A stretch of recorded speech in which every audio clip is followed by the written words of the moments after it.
ये कहता है कि आर्मी में था, पर इसकी सुपीरियर से किसी से भी अच्छे से नहीं बनती थी। इसी वजह से इसका कभी प्रमोशन नहीं हो पाया।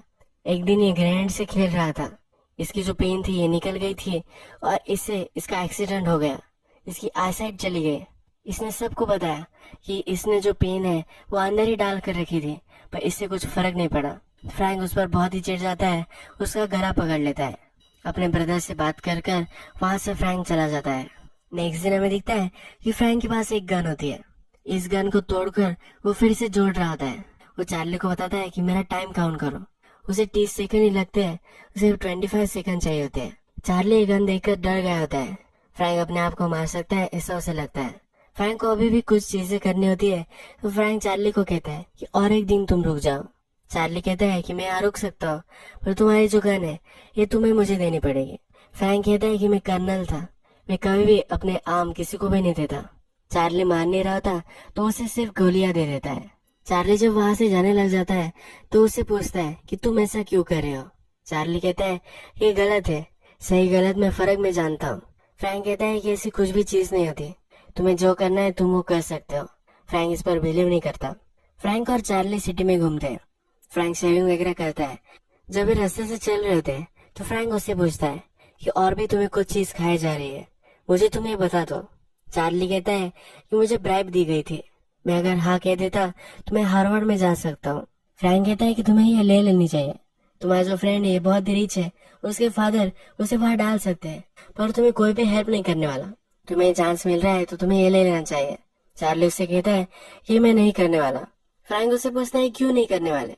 चार्ली कहता है कि ये गलत है, मेरे फ्रेंड्स के बारे में ऐसा मैं नहीं बता सकता। फ्रैंक कहता है कि अगर तुम ऐसा सोच रहे होगे तो इस वर्ल्ड में तुम्हें बहुत ज्यादा तकलीफ होने वाली है। ये दोनों फिर डिनर करने के लिए और एक बड़े से होटल में आ जाते हैं। वहाँ फ्रैंक को एक स्मेल आती है। वो पूछता है कि ये स्मेल कहाँ से आ रही है। एक लड़की बैठी हुई होती है। चार्ली इसकी लोकेशन उसे बताता है। फिर फ्रैंक उठ जाता है और इस लड़की के पास जाकर वो दोनों बैठ जाते हैं। ये अकेली होती है और फ्रैंक को लगता है कि इसे कंपनी की जरूरत है। जब वो उससे पूछता है तो ये लड़की कहती है कि मेरा जो बॉयफ्रेंड है ये अभी अभी आने वाला है। फ्रैंक कहता है कि तब तक हम तुम्हें कंपनी दे सकते हैं। फ्रैंक उससे पूछता है कि यहाँ डांस चल रहा है, तुम क्यों डांस नहीं कर रहे। वो कहती है कि मेरा जो बॉयफ्रेंड है उसे डांस करना नहीं अच्छा लगता। फ्रैंक कहता है कि तुम मेरे साथ डांस कर सकते हो। वो जरा हेसिटेट कर रही थी। फ्रैंक फिर उसे कॉन्फिडेंस देता है और ये दोनों डांस करने लग जाते हैं। ये दोनों बहुत ही एंजॉयबल डांस करते हैं और फिर से टेबल पर आकर बैठ जाते हैं। इस लड़की का फिर बॉयफ्रेंड वहां आता है और इन दोनों को सिटी में जाना होता है। इन दोनों का जो बिल होता है ये फ्रैंक इंसिस्ट करता है कि वो पे कर दे। फ्रैंक और चार्ली रात में अपनी निमो में एक जगह आते हैं। एक होटल होता है। फ्रैंक ने अपने ड्राइवर को बोला था कि उसे एस्कॉर्ट की जरूरत है, ये इसके पास अब आ चुका है। चार्ली गाड़ी में रुकता है और फ्रैंक इस औरत के साथ सोने के लिए जाता है। फ्रैंक जब गाड़ी में से अपने फ्रेंड को कॉल लगाता है तो उसे पता चलता है कि विले ने अपने फादर को बता दिया है। वो अपने फादर को नहीं बताने वाला था। जैसे फ्रैंक ने कहा था वैसे ही सब कुछ हो रहा है। जब रात हो जाती है तो फ्रैंक वापस आ जाता है और ये होटल में आ जाते हैं। नेक्स्ट दिन सुबह जब होती है तो फ्रैंक बहुत ही थक चुका होता है। उसे कुछ भी करने का मन नहीं कर रहा था। चार्ली को लगता है कि अब ये सुसाइड कर सकता है, इसीलिए उसे चीयरअप करने की कोशिश करता है। वो कहता है कि हम न्यूयॉर्क में हैं, कुछ करते हैं, कहीं हम जा सकते हैं, ड्राइव के लिए हम जा सकते हैं। जब फ्रैंक ड्राइव का नाम सुनता है तब उसे फिर से उम्मीद आ जाती है। फ्रैंक को दुनिया में दो ही चीजें अच्छी लगती है, एक ही वुमन और दूसरी फरारी। इसे फरारी ड्राइव करने की बहुत ही इच्छा होती है। ये दोनों फिर फरारी की शॉप में आ जाते हैं। ये गाड़ी लेकर टेस्ट ड्राइव करना चाहते हैं, पर जो सेल्समैन होता है ये उन्हें मना कर देता है। वो कहता है कि ये बहुत ही ज्यादा कॉस्टली है, अगर इसको कुछ हो गया तो हम इसे अफोर्ड नहीं कर पाएंगे।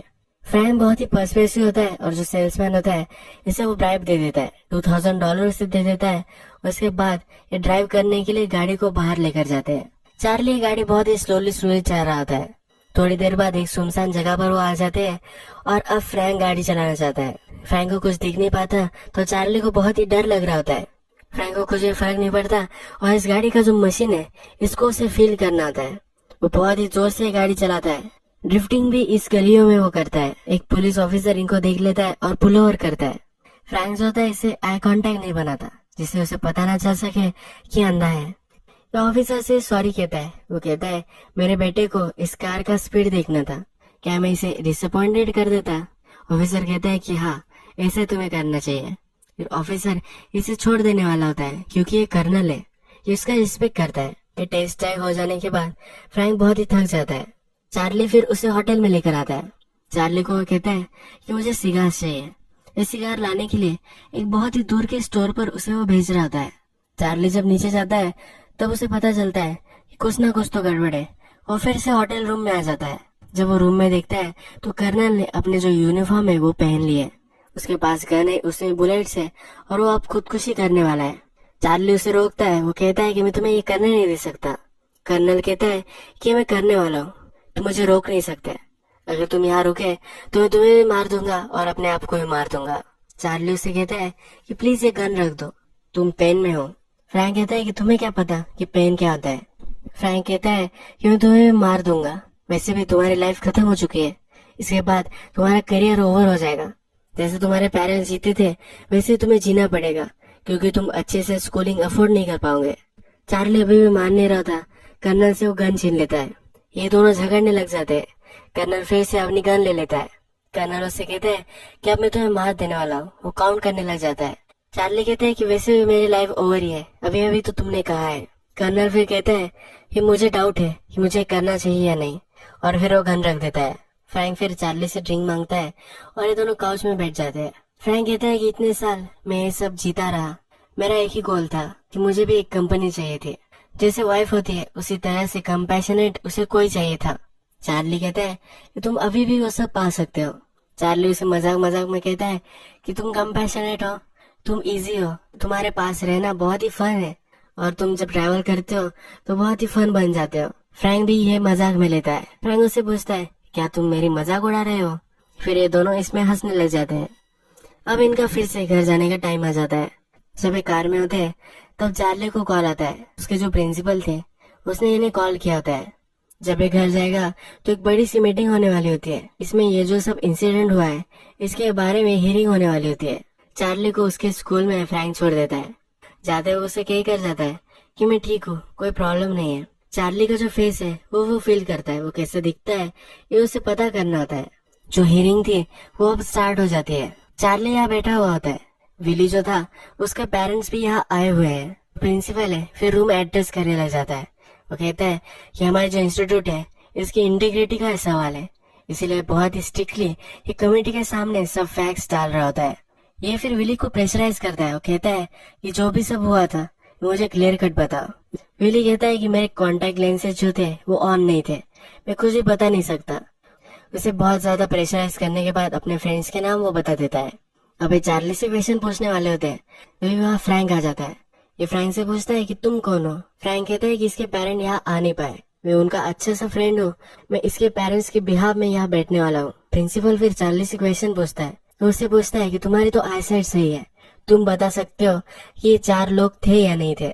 चार्ली कहता है कि मुझे ज्यादा क्लियर नहीं है, मैं कुछ देख नहीं पाया।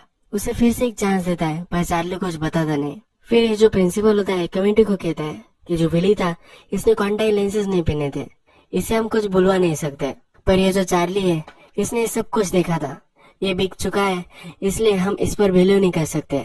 हमारे इंस्टीट्यूट में हम इसे रहने नहीं दे सकते, इसे हमें एक्सपेल कर देना चाहिए। फ्रैंक फिर यहाँ बोलने लग जाता है।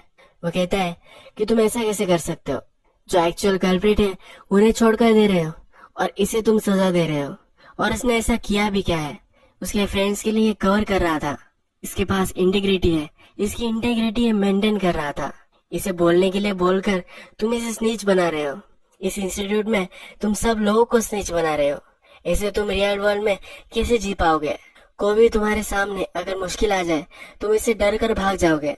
जो चार्ली इसमें इंटीग्रिटी है और किसी भी चीज के सामने ये डर कर भागेगा नहीं। लाइफ में यही ज्यादा इम्पोर्टेंट है। चार्ली जैसे लड़कों को तुम्हें प्रोटेक्ट करना चाहिए, उसे इंस्टीट्यूट से नहीं निकाल देना चाहिए। एक दिन आएगा जब इंस्टीट्यूट को चार्ली प्राउड बनाएगा। जब फ्रैंक अपनी स्पीच खत्म करता है तो कमेटी भी डिसाइड करती है कि चार्ली को कुछ भी होना नहीं चाहिए। चार्ली और फ्रैंक को बहुत ही खुशी होती है। इस इंस्टीट्यूट में एक टीचर होती है जो भी फ्रैंक की एज की होती है, उसके पास आती है, उसकी प्रेज करती है। फ्रैंक उससे डायरेक्टली पूछ लेता है कि क्या तुम्हारी शादी हो चुकी है। ये कुछ भी नहीं बोलती। ये दोनों एक दूसरे से फ्लर्ट करने लग जाते हैं और ये डेट पर जाने वाले होते हैं। चार्ली फ्रैंक के घर उसे छोड़ने के लिए आता है। जिस लिमो में वो आया था उस लिमो के ड्राइवर को बहुत सारे पैसे वो दे देता है। वो कहता है कि चार्ली और मैं फिर से तुम्हारे साथ सफर करेंगे। ड्राइवर भी उसे बहुत सारे पैसे मिले तो बहुत ही खुश होता है। फ्रैंक फिर आगे चलता हुआ दिखता है। उसके जो ग्रैंड डॉटर ग्रैंड सन जो होते हैं, इनसे वो खेलने लग जाता है। अपनी जो लाइफ है इसे वो अब बेटर बनाना चाहता है। चार्ली भी देखकर खुश होता है और यही मूवी खत्म हो जाती है। फ्रैंक सुसाइड डालता है। उसकी लाइफ बहुत ही खराब हो चुकी थी, पर अपनी लाइफ बदलने के लिए कभी भी लेट नहीं हुआ होता। कभी भी आप अपनी रिलेशनशिप पर काम कर सकते हो और सही से डिसीजंस ले सकते हो। फ्रैंक ने अपनी लाइफ सही करने के लिए पहले कदम तो ले लिए हैं। उसकी जो चार्ली के साथ रिलेशनशिप है यह भी अब इटर्नल हो चुकी है। ये ब्यूटीफुल मूवी एक अच्छे मैसेज के साथ यहाँ खत्म हो जाती है। अगर आपको ये वीडियो अच्छा लगा होगा तो प्लीज इस वीडियो को लाइक कर दीजिएगा। मैं बहुत सारी मूवीज लेकर आता रहता हूँ, तो प्लीज इस चैनल को सब्सक्राइब कर दीजिए और बेल नोटिफिकेशन आइकॉन भी दबा दीजिएगा। हम फिर से मिलेंगे और एक मूवी के साथ। तब तक के लिए थैंक यू और आप अपने आप का ख्याल रखिए।